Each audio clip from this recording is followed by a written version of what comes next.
All right. All right. Thank you, Sam. All right. Welcome back from lunch. We're going to move on to our 6.8, our 1 o'clock item.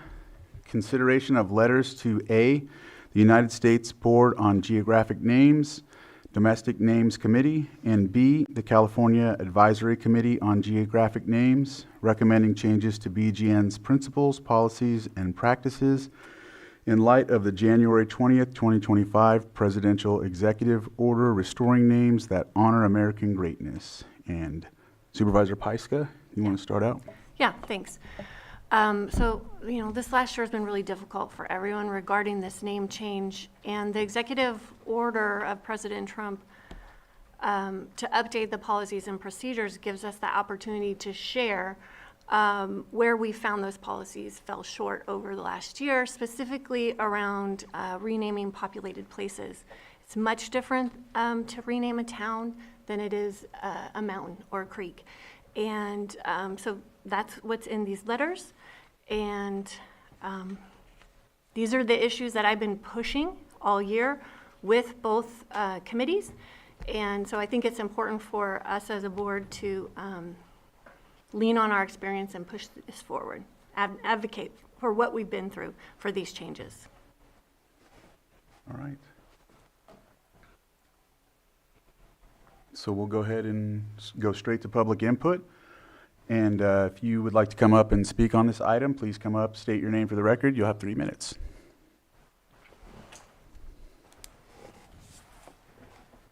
I just got a point of clarification, since I know a lot of people have been involved in asking for this to come back, but I specifically came to the board beginning of January asking for the item 611 that was heard on December 10th to come back to the new board. To the board with the new board members so they could weigh in on that. And I had assumed all the time that that was going to happen in this meeting, and it's obviously not happened. And you and I had spoken about that a couple of times, that it was agendized with that in mind, but that's clearly not the case. And so I'm asking if that's going to be put back on so that we can discuss it. All right. I'll defer to County Council. Okay. I'm just going to wait up here because I may have a question of him, if that's okay. That's fine. Okay, so thank you, Mr. Chair. So this item in particular specifically just refers to the 2 recommendations, each corresponding to the letter that's proposed letter to be sent to the BGN. The other item would be the one to be sent to Kagan. Generally, your board cannot add any items or actions beyond this item to be discussed in the agenda. So in terms of proposing new items, that's not before your board today. That goes through the normal standard procedure of consideration review, having a sponsor to be proposed to the board. That goes through staff review, that goes through the agendizing requirements, but the item itself is limited to just under A, the letter to BGN, proposed letter to the BGN, and B, the proposed letter to Kagan. So just for clarity on that, and I knew that, I agree with you on that, but I figured I would take the opportunity just to say, reiterate one more time, this item was intended for my request. That's what my intention was anyway. And I think there's a lot of people here who intended to speak and address on that on both sides. And it appears as an end run to get away from having that tough discussion by not everybody on the board, but at least some. And so I guess we'll try it again to have that on there. There's at least one person in this room who was told that it wasn't going to be put on because of something to do with Robert's Rules of Orders, which is absurd, since Robert's Rules of Order is just a guideline. It has nothing to do with the law that runs, the public meeting law that you are bound by. So I just wanted to make that clear. And I guess we'll make another request through another supervisor that will bring it to the chair at that time then. Thank you. And I just, real quick, Rob, I just wanted to let you know, I know we did discuss this. You brought it to us, I want to say, in the second meeting of January. And during that, I deferred to the district supervisor. Correct. And I usually do. So I know you requested it, yeah. You and I had a very good discussion about it. I think you were put on the, I mean, you were doing your job as chair, and I appreciate that. I don't have any, I don't apply any fault to the way you handled it. I appreciate the way you did your job. I see some pens up real quick. Did Does you? he want to speak? Or, yeah, I did. But Oh, you if wanna- you want to leave it open for public speaking, I can wait. Okay, okay. May I speak? Yes. Not using about 3 minutes, just to what was raised, as opposed to general public comment. which I Is would- it public input, or are you, Pardon? what are you speaking of? I'd like to speak about how the board might bring a reconsideration back, if you'd be interested. Otherwise, I can skip it. You want to, should we, Well, this is still part of the public comment where each speaker can have 3 minutes, so your board can. Okay, then I'll hold on that one and use my 3 minutes elsewhere. Thank you. all right. Did you want to, go ahead, Helen? Yeah, I was wondering, and this is actually a question for you, Mr. Lloyd. I know that there's been a lot of uncomfort and disagreement with the name change. In particularly, they didn't like the name Canocti. There was no input from the community in any way, shape, or form. And since I'm new to this, can I put a resolution forward to revisit the name of Kelseyville? It's not the same. Can I bring something forward onto the agenda? Revisit the naming of Kelseyville for If in a- public input. Thank you, Supervisor Owen. So if, in effect, that proposed recommendation or item will result in the reconsideration of your board's, of the board's December 10, 2024 action, under the Rules of Procedure, General Protocol, and Committees Policy of the County of Lake, in particular, Chapter 1, Section 3, Rule 9, that time has passed. The deadline to submit or propose a reconsideration of the board's action that took place on December 10 would have been the next regularly scheduled board meeting. There has been 3 regular board meetings since that time, and so under the current procedural rules, that time has passed.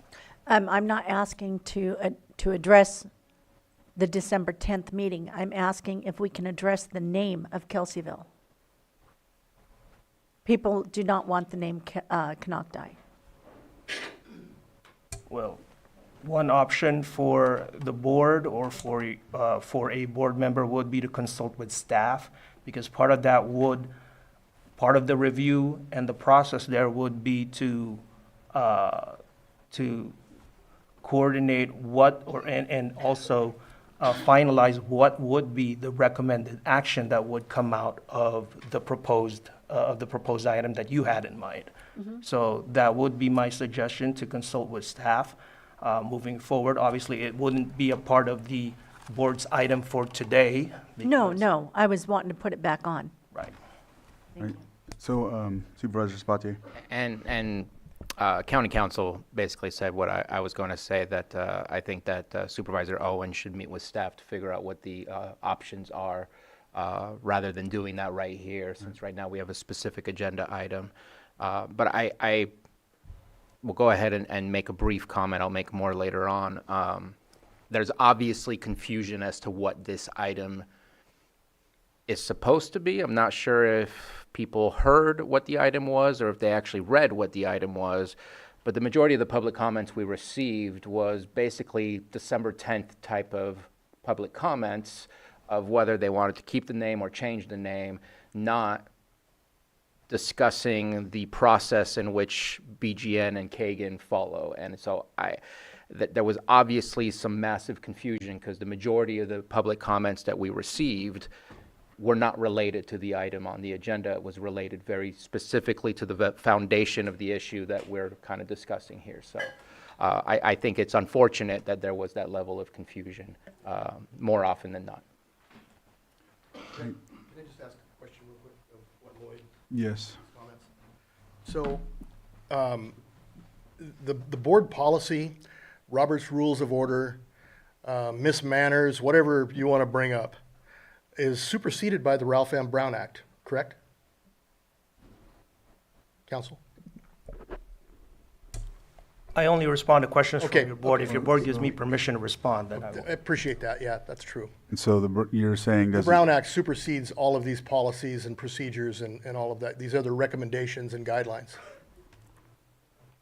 Lloyd? Thank you, Mr. Chair. So the Brown Act gives authority to your board to create and establish your board's own policies and procedures when it comes to procedural matters to start. And that is what culminated in the Board of Supervisors, Rules of Procedures, General Protocol, and Committee's policy. All right. Okay, but it does, it's still, the Brown Act supersedes any of those rules if they conflict. The Brown Act on Rule 27 allows for reconsideration of any item that's been voted on by the board. And in this instance, it would be appropriate for one of the board members who voted in the majority on that decision on December 10th to bring forward a motion for reconsideration. The only board member here would be Chairman Crandall on that, and that motion would be made, it would be put on the agenda next week to make the motion for reconsideration, then it would be put on the following week or subsequent meeting to then allow for that item to be reconsidered. It can be done within 12 months of when that decision was made, not after the next meeting. It's within 12 months under that process. Otherwise, you have to wait the 12 months for any board member to then ask that it be put on for reconsideration. So that's the process that should be applied, not a board policy that was adopted arbitrarily for some other reason. But there is precedent already for this board to take up items for reconsideration, and I can name a few of them that if you need specific examples of precedent where the board has actually taken up items for reconsideration. All right, so did you want to answer that, Lloyd?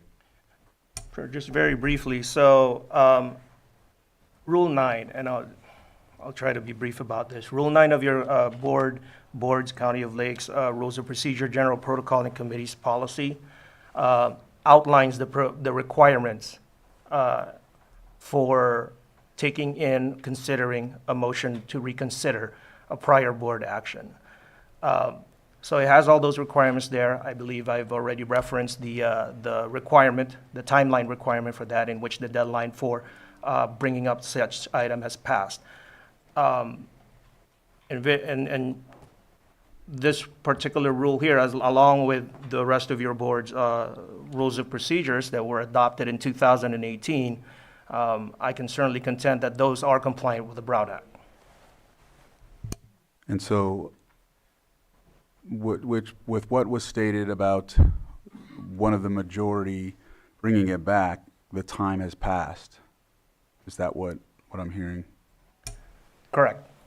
So the deadline is at the next, under Rule 9, under the deadline to bring up such an item to reconsider a prior board action was at the next regularly scheduled meeting after the action, subsequent to the action.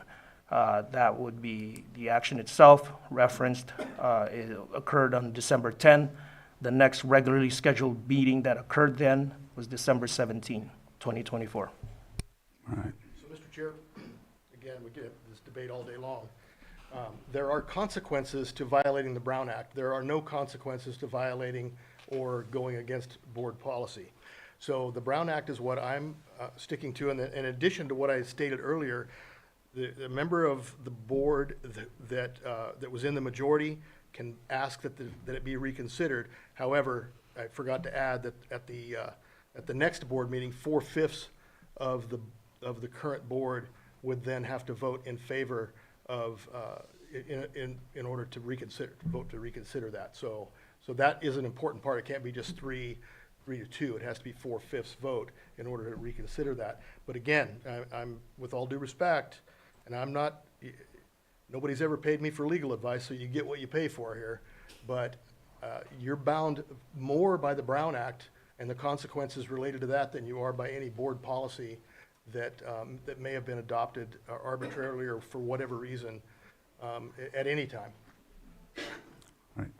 Noted. Sir? My name is Vern Yes. Belanger, and Helen, you were saying that nobody knew about the name change until recently. At the very first meeting that Citizens for Healing gave over 4 years ago, we had two members so- of the Kelseyville Business Association that showed up. Sir, we're going to discuss the letters at hand. We're not going to rehash the name change debate.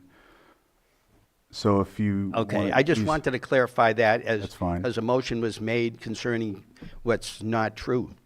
Okay, I well, think there's confusion about the confusion. I was talking about how people think we're talking about the name change today, but we're talking about Okay. a drafted letter. Okay, well, So thank you, Bruno. either we're not reading or we're not listening. Either way, we're not going anywhere if that's how we're going. Okay, thank you. all right, thank you.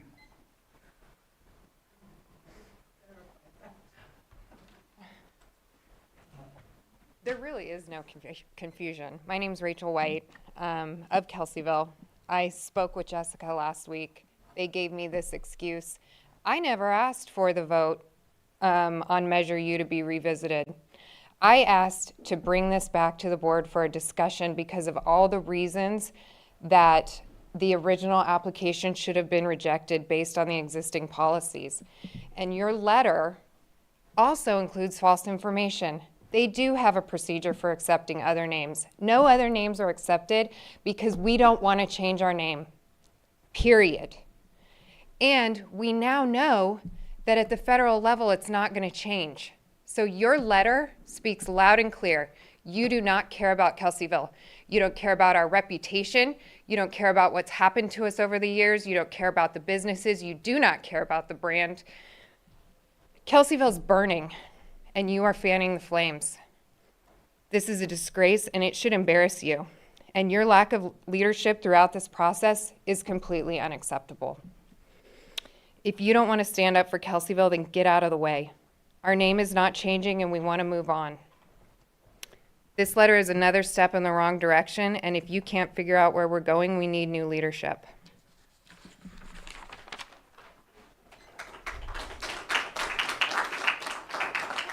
Is there anyone else that would like to come up and give some public input?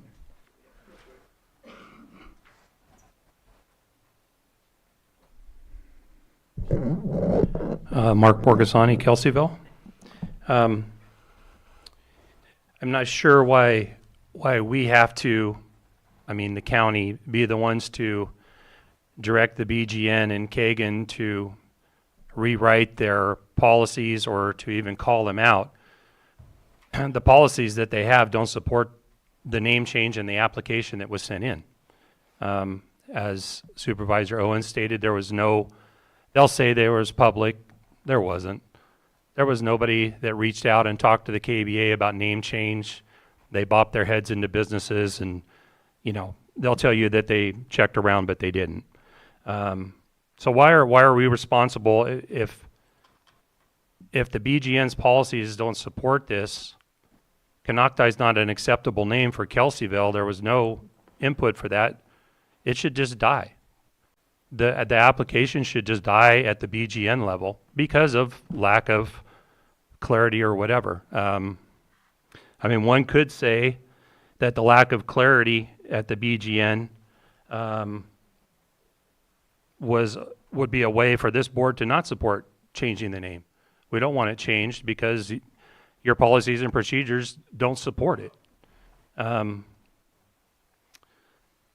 think we're going to find that, it's not going to get much better there. I think Kagan is just functional. I think you'll find that. So I hope that, my hope would be that we could readdress this somehow or address the fact that Canocti is not acceptable, and that should be the end of it. You know, there's been no discussion with anybody from Lake County or from Kelseyville. There was no discussions, you know, from the tribes early on. This wasn't the tribes, it was Citizens for Healing threw this thing out there, and the tribes picked it up and ran with it. But I think we could have done more to talk about maybe geographic features instead of, they don't have any guidelines for this because nobody's done this. You know, change the name of a town of 10,000 people, changing our name. They haven't done it, you know. So I really hope we can get something done here. You know, the letter, you know, I get why you're doing it, but I don't know if it's going to help anything up there. It might. Anyway, thank you for your time. Thank you. I guess you'll just have to take my off-topic proposal for the letters. Pack of lies. Can you state your name for the record, please? Alan Fletcher, sorry, I said earlier, Alan Fletcher, Citizens for Healing, Lucerne resident. At our I wasn't on board, but Lorna can speak to it. At our first or second meeting, the cultural director of LM, the late Thomas Leon, came and talked to us right from the start. Not a random native off the street. So, Alan, is this referring to the letters? I am referring to the attacks that were just made and responding to the attacks made by those people, which are lies, and I am preparing a response for the Kagan meeting on February 28th, which will itemize every step of the way, who we spoke to, when we spoke to them, what they told us, and a whole bunch of other stuff. Their history is bunk. They accuse us of using inflammatory language, and they call us a mob and this, that, and the other. I will submit that to Kagan and copy you. Thank you. And if you want to call back and talk about my procedures that are proposed for the letter, you can call me back if you wish. Thank you. Thank you. We have the letters right here, or the comments. Right. Anyone else would like to come up and speak about this item? Anybody on Zoom?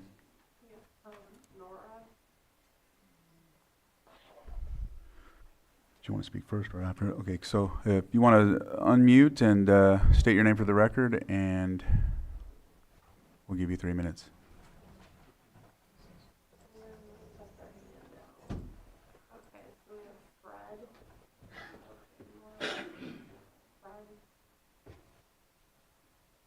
Hello, this is Fred Briones. I'm calling in from my home at Canocti. Sorry I did not come to the meeting. I don't have $5 to spend on white supremacy. And that's what this is. And I want to make it a fact and let everyone know that I want to tell them why the vote was non-binding. Because if it was binding, Fred. It would lead into one of the biggest civil rights lawsuits ever. Fred, Hi. we're discussing the letter. And I know I got 3 minutes here, and these people now need to realize that times are changing, and it's changing out of their favor. It's for the indigenous people and people of color that we are the original homeowners of this land, and they're going to have to understand that whole educational piece now, that this is our home, and if they don't like it, they could leave. This is Indian land. Fred, And realize where they're at. let's Thank please you. stick to the letter. I understand, and I think we've hashed this out before. Let's I support the name change. Leave it to Canocti. this isn't this item, Fred, is not about that. It's about the recommendations to the Board of Geographical Names and Kagan for policies.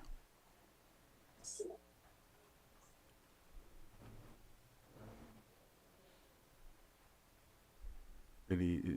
Okay. Is there? All right. I'll just in case someone else wants to speak. If not, I'll close public input. Bring it back to the board. Supervisor Sabatier. Thank you. I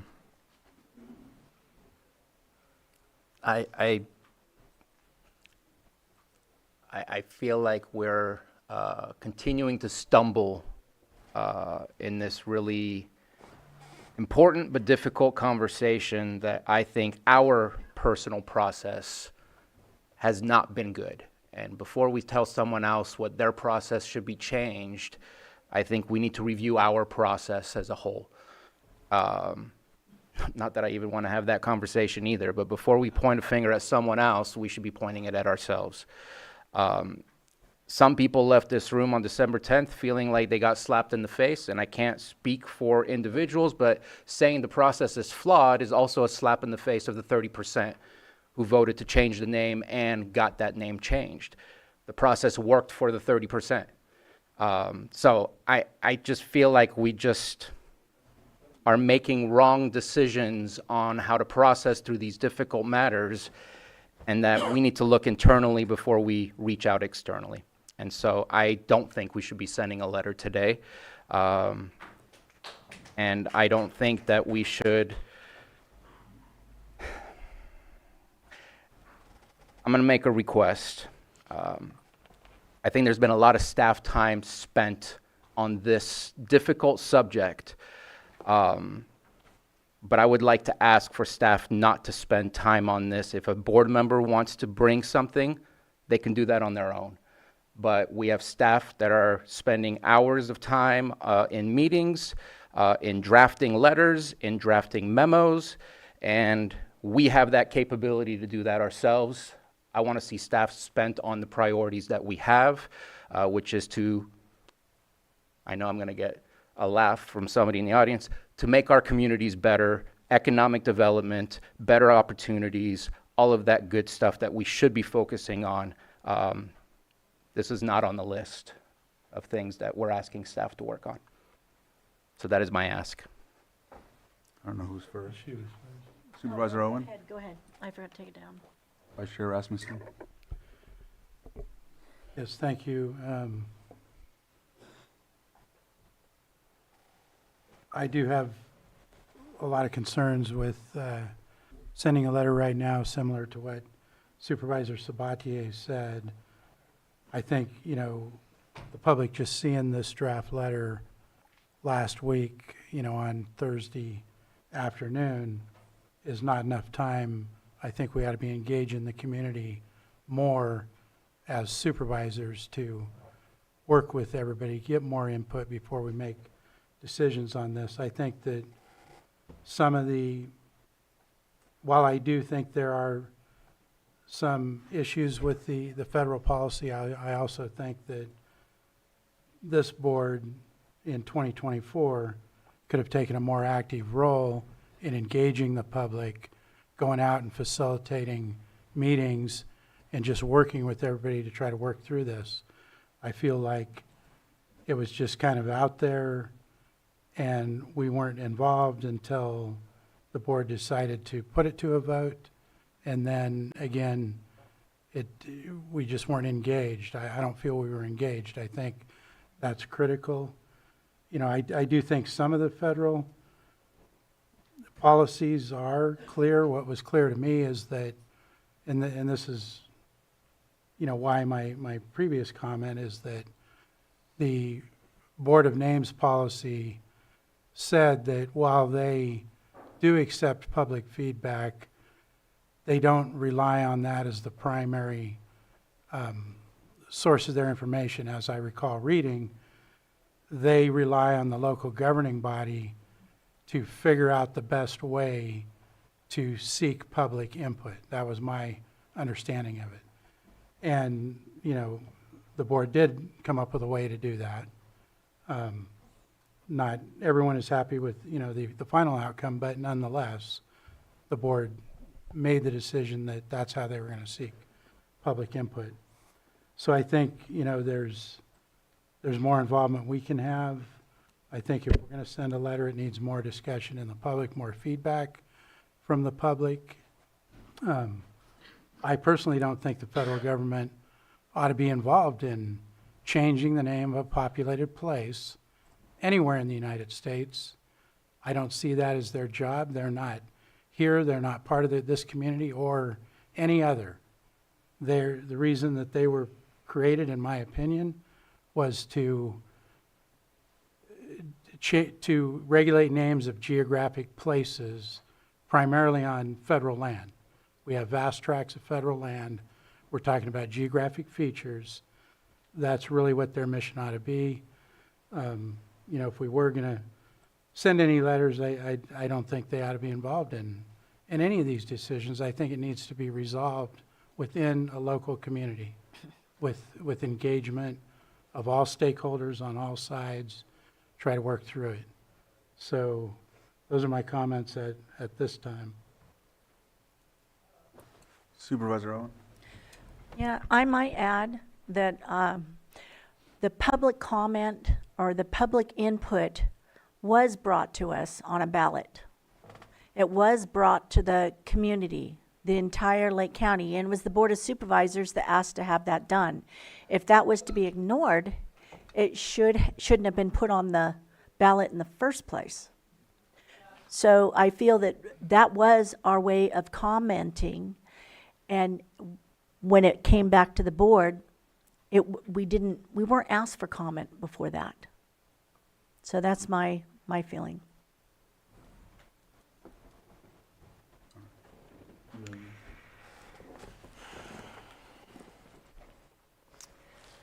Yeah, and this has been really hard. This has been really hard for everyone. This hasn't been done before, as Mark mentions. You know, it's been really frustrating to get the engagement that was really needed. And in the beginning, the California committee, the Kagan, told Supervisor Sabatier and I that they were assigning staff, that they were going to come out and do that engagement. They were going to do listening sessions. They were going to explain the process thoroughly. They were going to do all of these things. And then we had, you know, a lot of questions to the BGN and the Kagan that we were not getting answers to. And we kept asking and pushing, and it finally became really clear that they were not going to show up and do those things that they said they were going to do, that we had asked them to do, that we needed them to do. And that's when I realized that was not going to happen. That's when I decided to bring the vote to the board so that we could really find out how the community felt about this. Because this whole time I've been really frustrated that the community wasn't more involved and there weren't more ways to participate. But on the other side of this, they weren't answering our questions and they weren't helping us with the material and the process that we needed to go out to the public. So if you say there should have been more community engagement, like what does that even look like? Because I can't answer everybody's questions. It's a federal process and it's a state process. So that's been really frustrating. So then we did the vote. We heard very clearly what the people wanted. And then the board voted a different direction. And here we are today. I did ask for that to be reconsidered, and I was told by county council, it is not possible because of Rule 9. So this is what I felt like the very next thing that we could do is share the frustration that I have had over this last year with the lack of participation and engagement from both of these committees. And I have had a lot of conversations with our state and federal electeds to try and get more help around this because it's just inadequate. It's been inadequate since the beginning, and that's where these letters come from. It's the frustration because this was just dumped in our lap with no supports, and it's taken a lot of time and energy, and we're not, you know, we knew from the beginning there was never going to be winners in this, and it's been really destructive in this community. It's been really sad to see.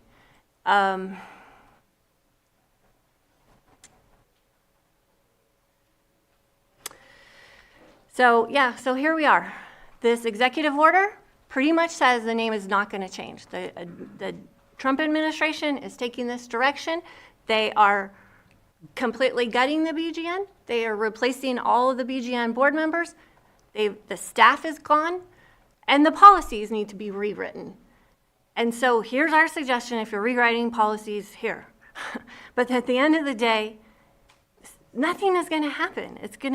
If this committee ever reforms and is productive, it's going to take years to figure out any of this. And this file is never going to even get opened.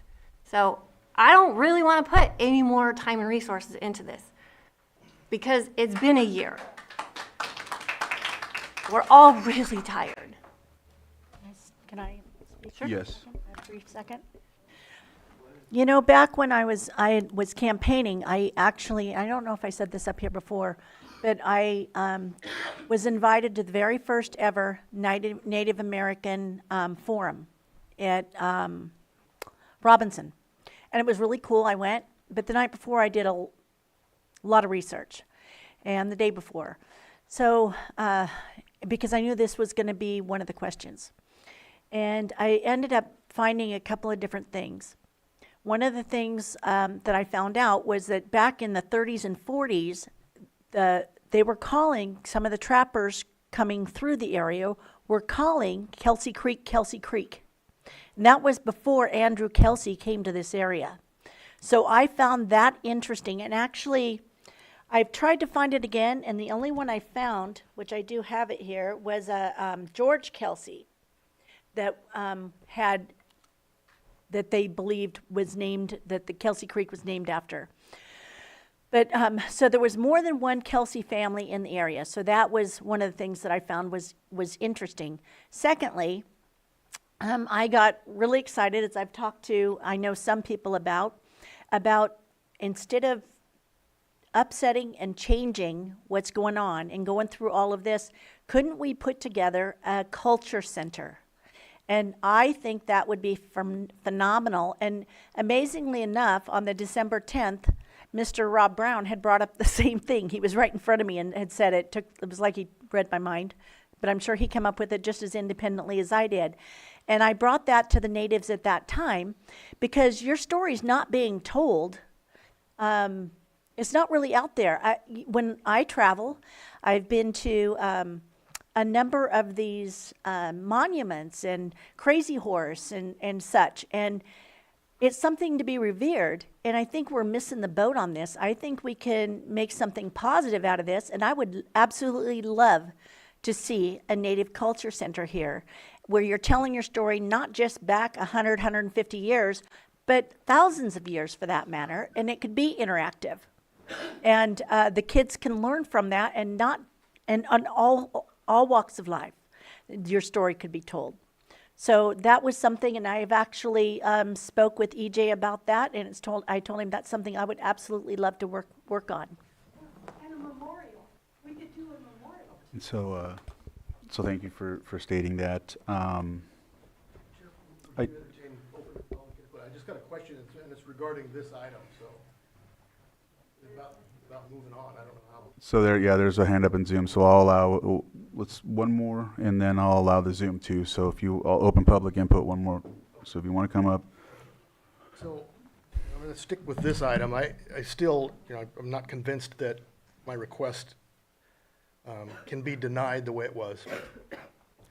But the concern I have is that no action is going to be taken, which probably shouldn't. The thing that should have happened because of all the things that Jessica's talking about, that the last letter that they still have should say, don't stop with it, just don't do anything with it until we've had a chance to review everything. But what I've heard, and this, as the discussion goes in this from Jessica, is it's the BGN's fault. It's Trump's fault. It's Kagan's fault. It's the board members that voted against the will of the vote. It's their fault. It's county council's fault because they gave me Rule 9. No accountability or admission that maybe there's a few things that you could have done way before this happened that would have kept all this from happening to get where we are right now. That's the one thing that's lacking, is your admission that you should hold yourself accountable. So if you're on Zoom, can you please unmute, state your name for the record and, did, she, Nora? You can unmute.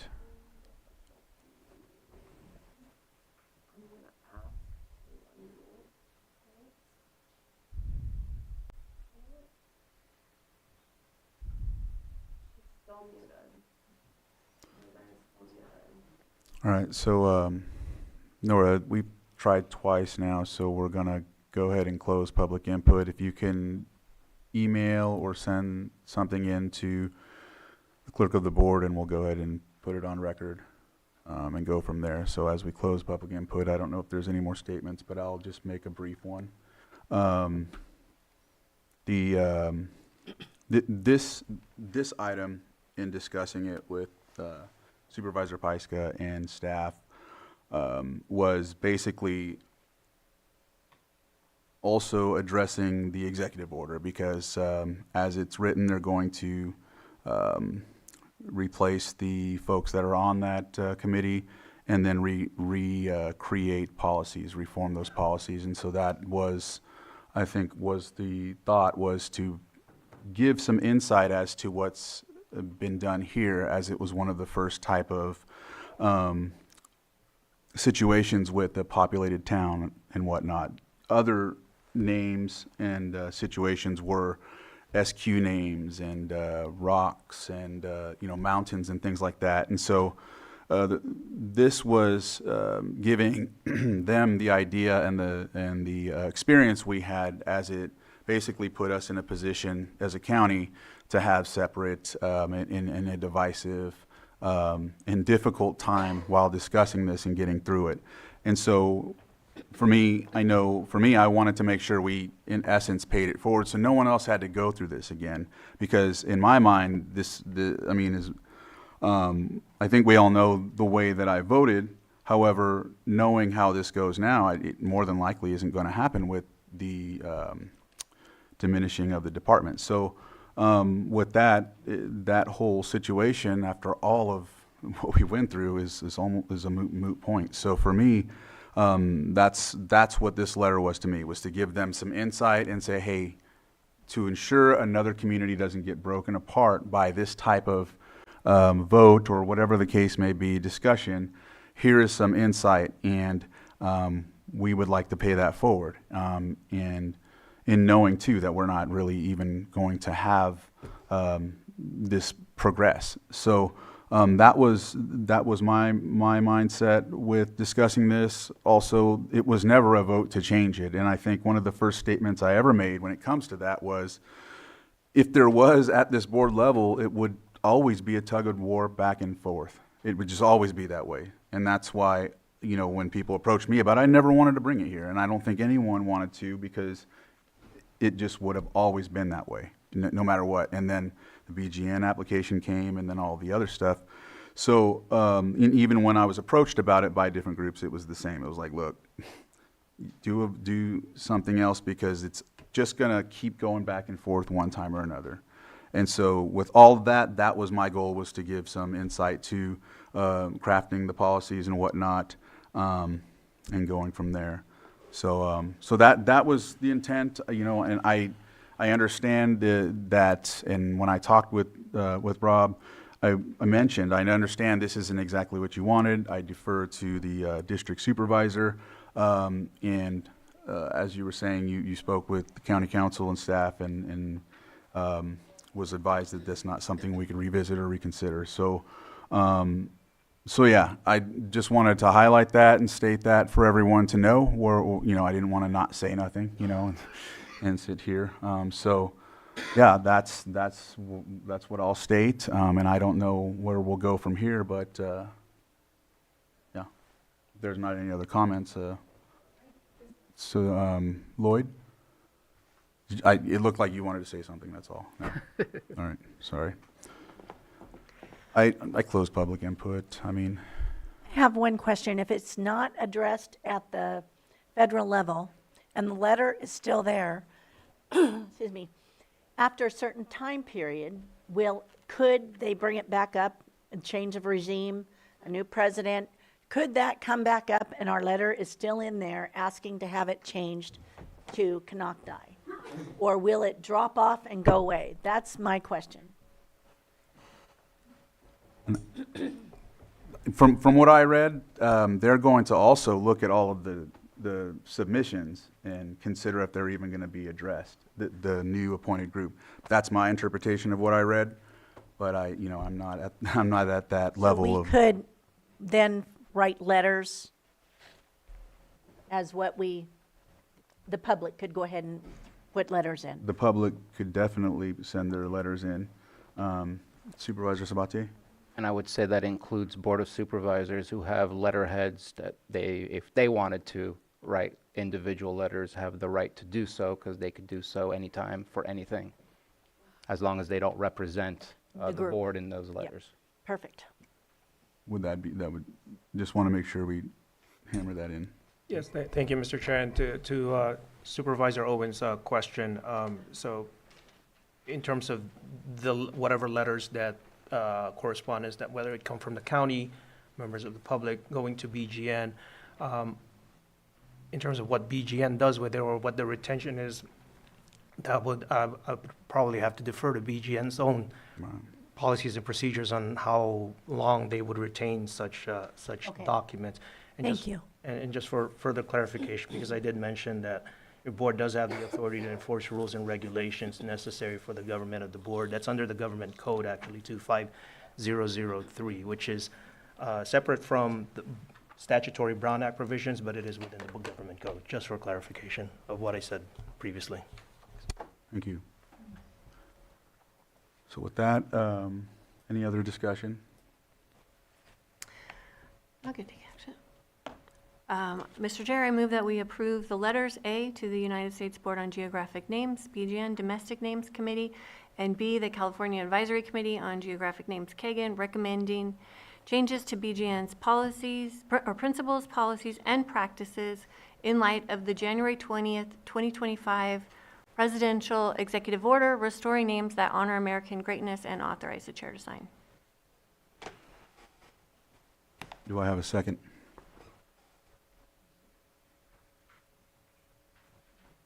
Okay. And the motion dies.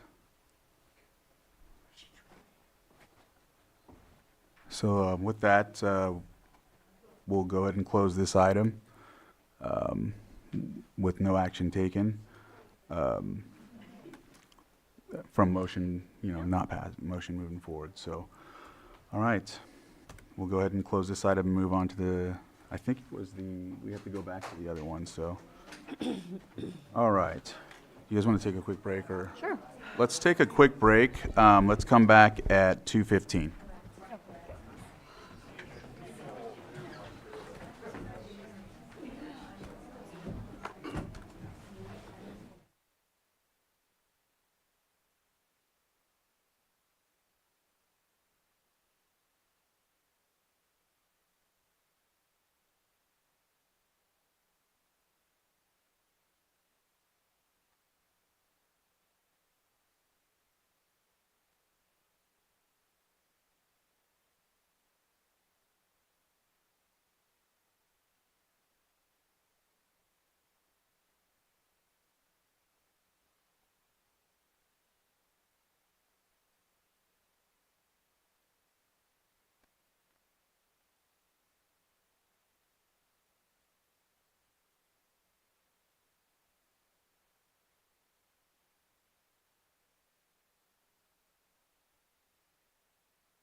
We're going to open back up, so Supervisor Owen, we're going to go ahead and move forward here. That's all right. All right, so we had a 9:05 earlier, but we moved it to this time frame, and we're going to go ahead and go back to 6.3, presentation of proclamation designating the month of February 2025 Black History Month and celebrating Dr. Martin Luther King Jr.'s birthday. And Supervisor Sabatier is going to conduct this proclamation. And I'm joined with Rick Mayo, the president of the NAACP chapter here in Lake County. Proclamation designating the month of February 2025 Black History Month and celebrating Martin Luther King Jr.'s birthday. Whereas the Lake County branch of the National Association for the Advancement of Colored People, NAACP, will celebrate a combination of Black History Month and Martin Luther King Jr.'s birthday, as we reflect on the proud legacy of courage and dedication from visionary leaders like Martin Luther King Jr., Roy Wilkins, Rosa Parks, Ketanji B. Jackson, local community leaders like Sarah Wright, Sarah Anzano, Kenneth Bagsby Sr., Greta Zeit, I believe is what it is, sorry, Bessie Bell, and Lynette Kirkwood. And whereas the NAACP has been at the forefront of efforts to protect our democracy from assault, voting rights of people of color, refusal to enforce the Americans with Disabilities Act, LGBTQ discrimination, a women's right to choose, workplace prejudice and hostility, voter suppression, gerrymandering, and urging the passing of the John Lewis Voters' Right Advancement Act, which will ensure the protection of civil and voting rights under the United States Constitution. And whereas the NAACP history is one of dedication and struggle to maintain equality and justice for all citizens of the United States, and whereas the local branch, like other NAACP branches throughout the state and country, diligently works on social programs aimed at the elimination of banning books, rewriting of our vast contributions to this great nation, eliminating racial hatred, bigotry, and poverty. And whereas the Lake County branch of the NAACP is led by Rick Mayo, president and 1982 founder of the Lake County branch. Now therefore be it proclaimed, the Board of Supervisors of the County of Lake does hereby designate February 2025 Black History Month and a celebration of Martin Luther King Jr.'s birthday, and the Lake County branch of the National Association for the Advancement of Colored People is commended on the vital role it has played in improving the quality of life in our local community. Further, on this occasion, we extend the branch our best wishes and continued success, passed and adopted this 4th day of February 2025, and signed by our board chair, E.J. Crandall.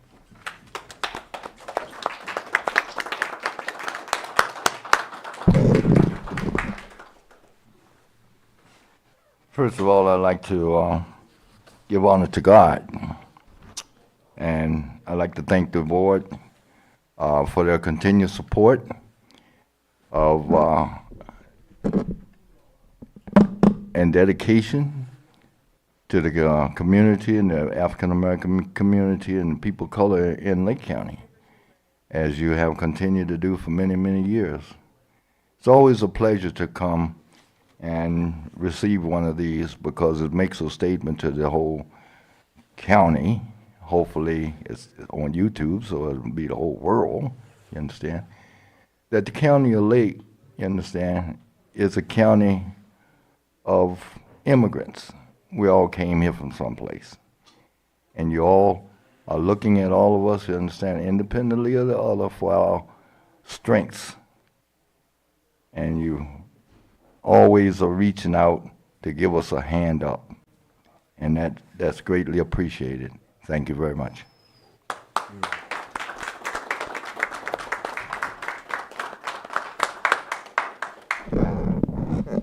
I want to say a little something and pass it on to, and Rick, we're going to take pictures, so don't go too far.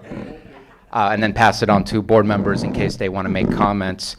In the late 1800s and the early 1900s, there are two individuals, one that's very much related to the NAACP, and in my heart of hearts are some of the most important people in the United States history. And one of them is Booker T. Washington, who believed that education would lead to equality, and the other one was W.E.B. Du Bois and his crew of lawyers who believed that the law would bring equity and equality to everyone. I think that Black History Month is a time to learn and a time to be open and listen. And if you have the time, please look up those two individuals. They're very inspiring to the things that have happened here in this country and continue to happen in this country. Thank you. Any comments from the board? Go ahead, Vice Chair. Yeah, I just want to thank Rick for not only his work with the NAACP, but he's also been a huge part of our community and very active in a lot of community efforts over the past 30, 40 years that I can recall. I know Rick going back to the early 1990s, and he's always been very caring in our community. So thank you. Appreciate it.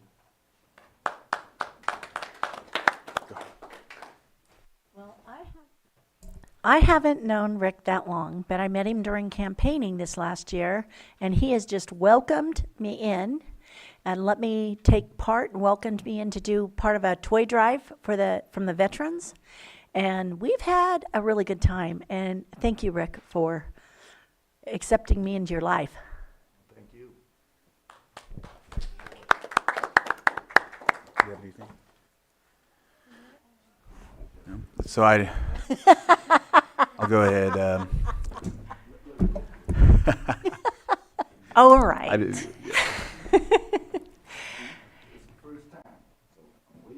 Okay. Well, thank you for joining us.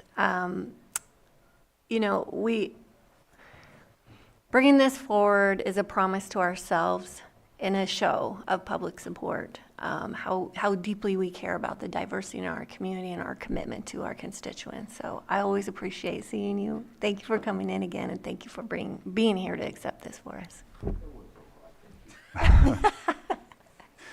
So thank you, Rick, for coming, and Supervisor Spatier, thank you for reading the proclamation. Yes. I'm really happy that we're conducting this proclamation. I have family and friends that, and I hate to be the one to say this, but that are worried right now with the national events happening. And I won't belabor that, but I just know that I have family members that are upset. They're hurt, whether they're hurt or angry, that their grandparents, parents have put in a lot of time and effort to, to march, to fight for equal rights, and feel as if the stroke of a pen has taken all of that arduous work away. And so I'm glad we're moving forward here to recognize that. And it pains me as a veteran to know that people feel that way still. So I have to say it. And so, but again, Rick, thank you for representing NAACP and continuing that as well, and for coming and being a part of this proclamation. Thank you.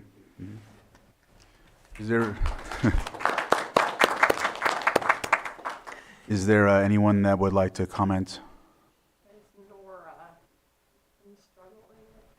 Nora. You can unmute. She's unmuted.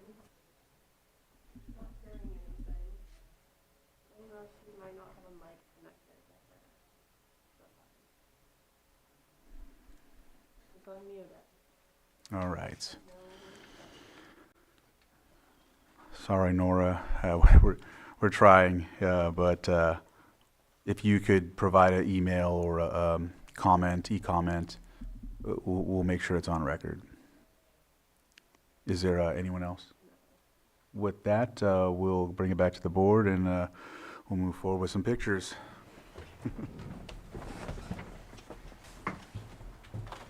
get in the middle right down the aisle. Where do you want? Right here in the middle. Oh, okay. You have to set the email there. Oh, yes. I have a big wall in my house, and it's a wall of things for everybody. Yeah, I'll sing it in my life. Help me along the way. Closer.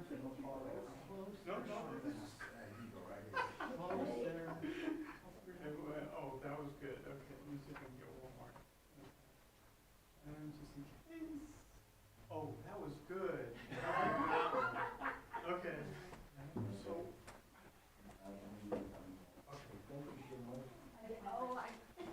Thanks for coming on the last minute. At least you were doing fun things. It was fun. No, it wasn't. I was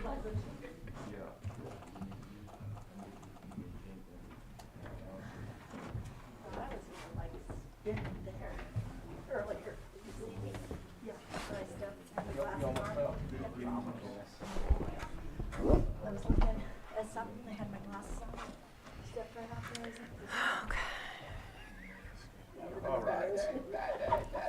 All right, so we'll get back to the agenda, and looks like we have calendars, non-timed items, and so who wants to start? Supervisor Sabatier is ready to start. I said I was, and yes. So I have a leadership meeting for NACO with the Health Steering Committee tomorrow. We're kind of just reviewing what's happening at the federal government. I don't have the agenda in front of me, but I know that we're paying attention to what's being proposed and preparing all of our communities and what may or may not occur. Just to let everybody know, I contact our Human Services departments and our PHO and let them know here are things that I just learned today, so at least they can take it with what they need to do. Blue Zones meeting later on, and Lake County Continuum of Care meeting for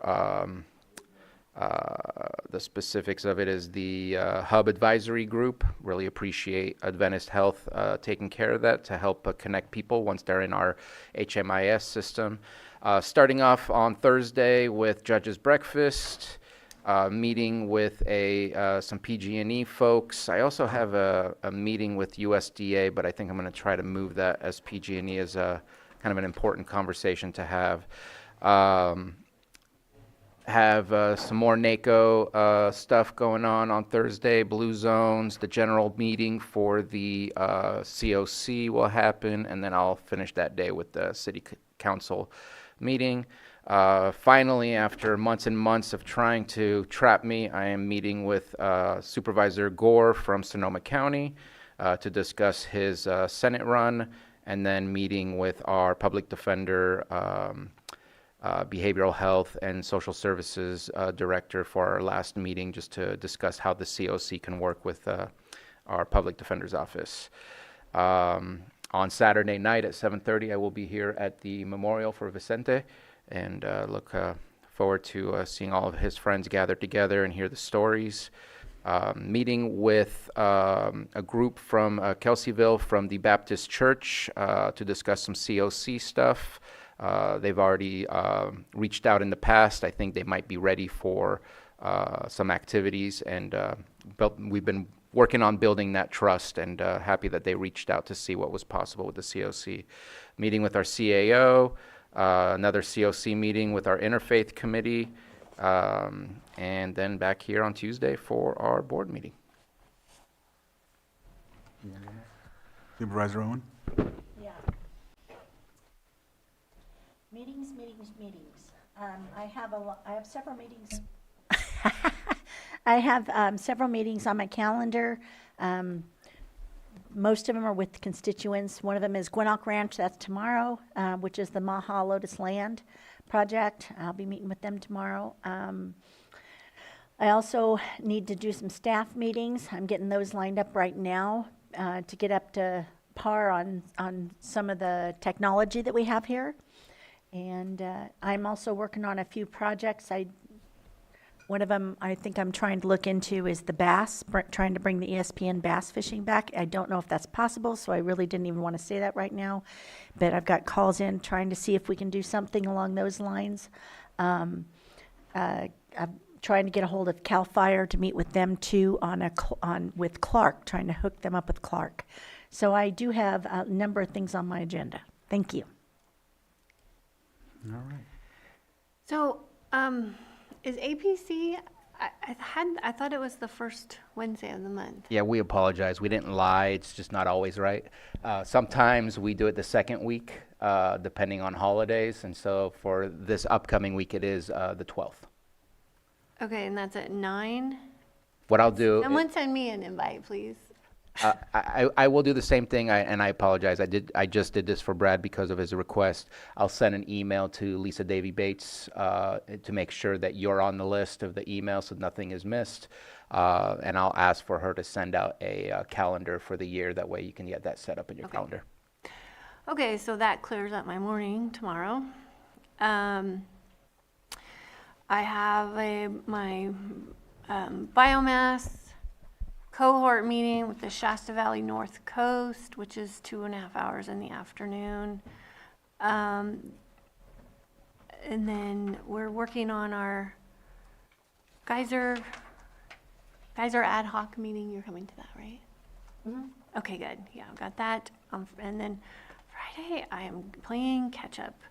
Monday, got my CAO meeting, and then I have a check-in. Oh, that's the wrong day. Never mind. I think that's it. Vice Chair Rasmussen?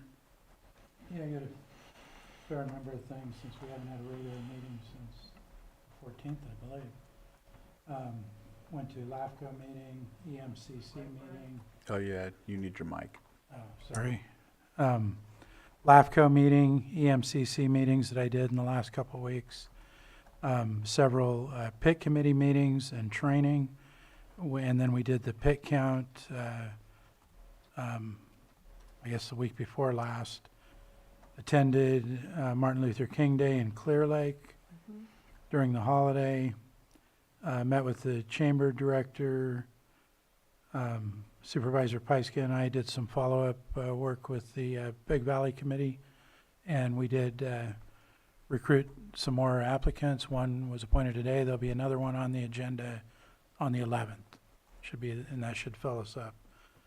I did my tour and meeting with the librarian.